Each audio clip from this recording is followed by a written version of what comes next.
Bonjour à tous, bonjour à toutes. Aujourd'hui, dans le cadre des élections législatives, nous avons le plaisir de recevoir Madame Nathalie Josse. Madame Nathalie Josse, soyez la bienvenue. Bonsoir. Bonsoir à tous, bonsoir à toutes les Martiniquaises et les Martiniquais. Comment vous vous portez, Madame Josse? Ben écoutez, moi ça va, vraiment, je vais bien.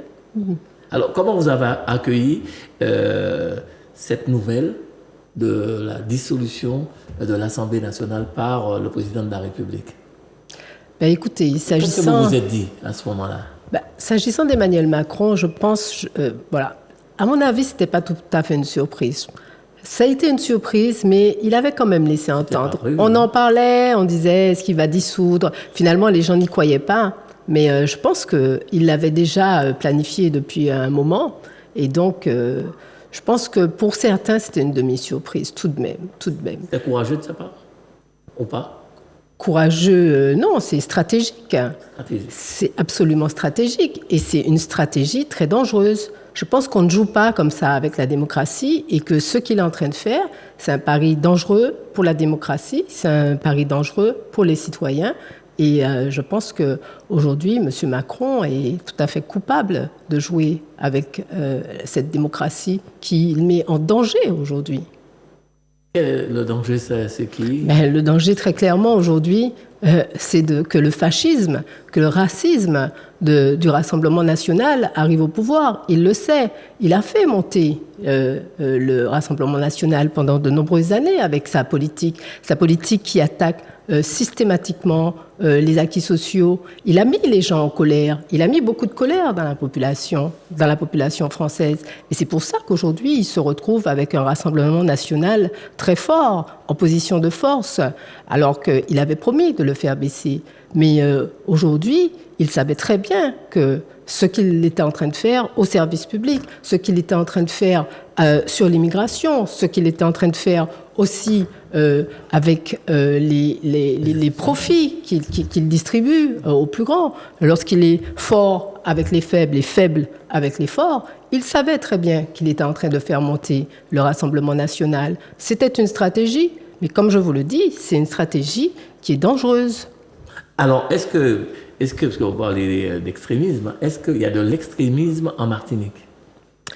Alors, en Martinique, on ne peut pas dire qu'il y a de l'extrémisme. Moi, quand on me dit que les 10 Outre-mer ont voté Le Pen, que les gens en Martinique votent Le Pen, moi je tiens à rappeler tout de même qu'il faut relativiser, tant et si bien que seulement un nombre infime de gens se sont rendus aux élections. Il y a quand même eu 87% d'abstention. Il y a eu 87% d'abstention. Donc on ne peut pas dire que les Martiniquais votent Rassemblement national et votent Le Pen. Je pense que ceux qui votent pour ces extrêmes, ceux qui votent pour l'extrême droite, ce sont des gens qui sont en colère. Ce sont des gens qui sont très en colère. Ils sont en colère, ils se sentent abandonnés. Et je pense que chez eux, il y a plus une détestation d'Emmanuel Macron qu'une vraie adhésion aux idées du Rassemblement national. Je pense qu'ils veulent sanctionner Emmanuel Macron et par là, ils veulent montrer leur colère. Moi, je parle quelquefois avec des gens sur le marché, etc. Et j'entends souvent ça. Il y a beaucoup de gens qui me disent « Ah oui, mais nous qu'à mettre le bordel. » Ah ben, si c'est comme ça, puisque nous pas rien, puisque nous pas occupé de nous, puisque la vie a qu'à venir aide, eh ben, on nous mettait le bordel là. Et puis nous, ouais, ça n'a passé. Ça n'a pas qu'à faire. Donc, en fait, ce n'est pas une vraie adhésion à ces idées racistes, parce qu'en Martinique, on ne peut pas parler de racisme. Vous ne pouvez pas dire que les Martiniquais... Il y a de la xénophobie, peut-être, envers nos frères haïtiens, certainement, vu les conditions, mais il n'y a pas de racisme parce que nous sommes issus d'un peuple multiculturel. Nous connaissons ce qui est la multiculturalité. Nous avons l'habitude de vivre ensemble. Il n'y a pas une famille en Martinique où on ne trouve pas des Blancs, des Noirs, des Indiens. Notre gastronomie culinaire, elle est issue de ça, issue de ce peuple multiple, de ce peuple qui s'est formé avec l'immigration. Nous nous sommes formés, nous nous sommes forgés notre identité avec l'immigration. Donc nous ne pouvons pas être racistes. Et donc ce ne sont pas pour beaucoup des idées d'adhésion, mais c'est une colère qu'ils expriment et un ras-le-bol de la politique qui est menée aujourd'hui. Alors, si vous êtes là aujourd'hui, c'est parce que vous estimez que, comme d'autres certainement, que les choses ne vont pas si bien que ça en Martinique, puisque nous parlons de la Martinique, elles ne vont pas si bien que ça en Martinique. Et donc l'occasion là vous est donnée de peut-être apporter votre pierre à l'édifice pour que les choses aillent mieux, enfin, selon vous, aillent mieux. Et le parti, puisque vous êtes dans un parti qui s'appelle PIA, qu'on propose PIA, puisque vous parlez de personnes qui ne seraient pas bien en Martinique, de malaise, on va dire ça comme ça, de malaise en Martinique, mais qu'est-ce que vous proposez, puisque vous êtes candidate, je le rappelle, pour être député, on va dire ça comme ça rapidement, et qu'est-ce que vous proposez pour que les choses aillent mieux? Par exemple, je vais prendre l'exemple, souvent on en parle et on entend parler de ça tout le temps, l'exemple du transport en Martinique. Qu'est-ce que vous proposez? Parce que c'est quand même quelque chose qui est plus réservé au niveau de la CTM. Mais qu'est-ce que vous allez pouvoir faire pour que les choses aillent mieux? Ou alors au niveau de la sécurité, qui là, peut-être plus dans votre domaine par rapport aux lois. Qu'est-ce que vous proposez? Qu'est-ce que vous préconisez? Et comment vous allez faire tout ça? Et puis vous allez siéger où? Beaucoup de questions. Oui, il y a 3 questions en une, mais c'est pas grave, on va y répondre. Alors, on va déjà prendre la question du transport. La question du transport, aujourd'hui, effectivement, elle ne dépend pas du député. Ce ne sont pas des questions que l'on peut traiter et ce sont des questions locales. Aujourd'hui, on sait qu'il y a un véritable problème puisque les transports, on va le dire, sont souvent à l'arrêt. Et il y a un véritable problème à ce niveau-là. Les gens souffrent de cette situation. Parce que quand vous avez des lignes d'autobus qui régulièrement sont arrêtées, régulièrement en grève ou en panne ou des bus en panne, il y a un souci qui fait que c'est la population la plus précaire, en fait, qui fait les frais de cela. Donc aujourd'hui, ils ont mis une autorité unique qui essaie, tant bien que mal, de mettre de l'ordre dans cette question du transport. Pour autant, il faut bien voir que, à côté de cette question du transport, ce qu'on ne dit pas souvent, il y a une question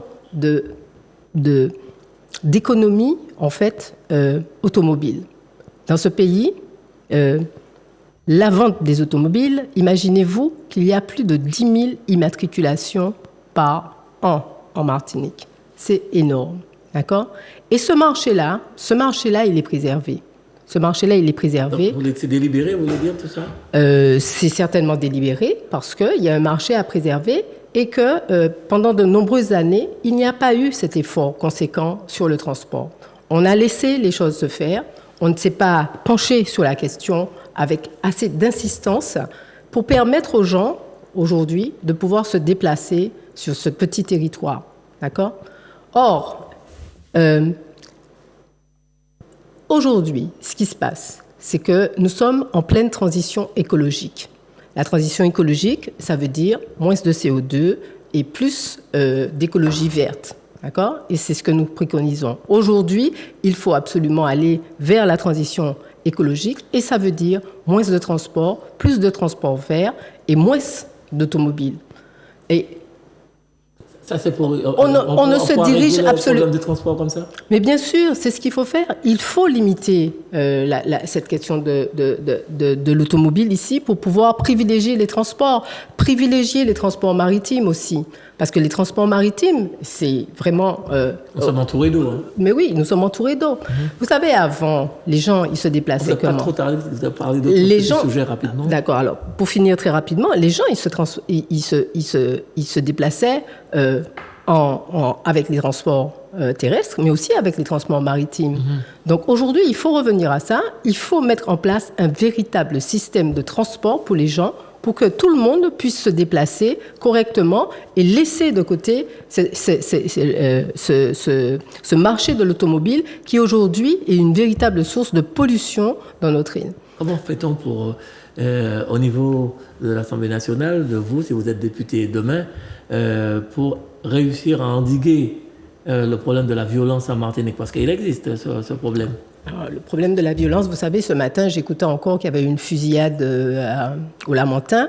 Et moi, je le dis souvent, cette histoire de fusillade, de jeunes qui s'entretuent, c'est devenu quasiment hebdomadaire. Il n'y a pas une semaine qui se passe et que dans les faits divers, on n'entende pas que des jeunes se sont tués, se sont entretués, essentiellement dans le cadre d'un trafic de drogue, essentiellement dans le cadre d'une violence qui existe dans notre pays. Alors, ce sujet-là me tient beaucoup à cœur parce que... On n'a pas le temps de développer, par contre. On n'a pas le temps de développer, alors je vous dis très vite.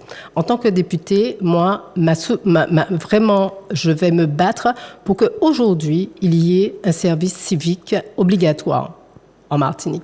Le service civique existe déjà, c'est-à-dire que vous pouvez le faire pour 6 mois, 1 an, et beaucoup de jeunes font leur service civique dans des associations, dans des organismes de voilà. Et donc ça, il faut absolument le rendre obligatoire, aussi, hein. Voilà, parce que on est beaucoup dans la répression. Je sais qu'il y a eu l'opération Place Nette il n'y a pas longtemps, d'accord, avec déploiement de forces de l'ordre. Mais est-ce que ça, c'est la solution?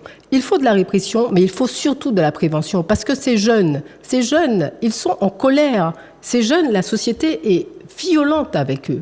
La société les abandonne. Ils sortent de prison, ils n'ont pas de solution. Ils n'ont pas de travail. Ils sont dans la rue pour beaucoup. Et donc, on ne pourra pas remettre le service militaire. Parce que, voilà, aujourd'hui, l'armée, c'est pas quelque chose de souhaitable, mais il faut mettre en place un service civique où on oblige tous les jeunes de 16 à 25 ans, par exemple, à se mettre au service soit d'une association, soit des institutions, pour qu'ils puissent relier ce lien-là avec la société, pour recréer le lien social, parce que l'oisiveté est mère de tous les vices, et aucun jeune ne devrait être dans la rue sans être suivi, sans avoir accès à une formation ou sans avoir accès à un emploi, parce que c'est la seule façon aujourd'hui d'endiguer cette violence, c'est de les suivre et de ne pas les abandonner et d'essayer d'éteindre cette colère et de leur donner de l'espoir et de leur donner quelque chose à perdre. Il faut donner à ces jeunes quelque chose à perdre. Aujourd'hui, ils n'ont plus rien à perdre et donc aujourd'hui, pour eux, c'est le chaos. C'est vrai qu'il faudrait plus de temps pour parler de tout ça, mais il y a plein de sujets encore, le Rassemblement national, ce que vous en pensez, l'âge de départ à la retraite, mais pour l'heure, je vais vous demander, Madame Nathalie Josse, de vous adresser directement à vos électeurs. Alors, aux électeurs, je voudrais dire que moi, je comprends leur colère.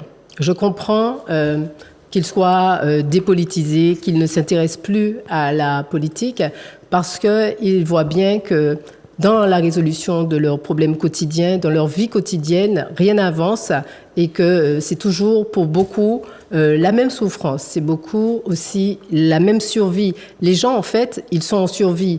Ils ont tellement de problèmes à gérer, entre les problèmes d'eau, entre les problèmes de services publics qui ne fonctionnent pas, entre la santé, la difficulté à avoir des rendez-vous médicaux. Les gens, aujourd'hui, ils n'ont pas le temps de la réflexion.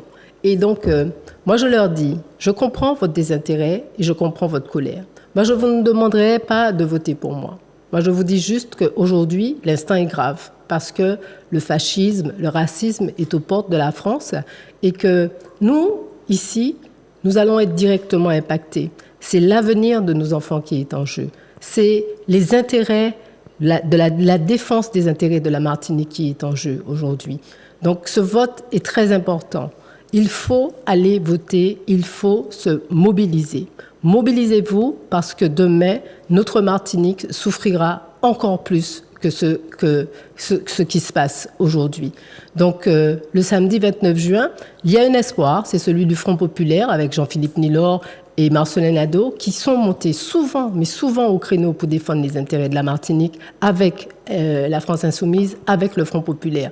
Donc, moi, je veux mener ce combat-là à leur côté.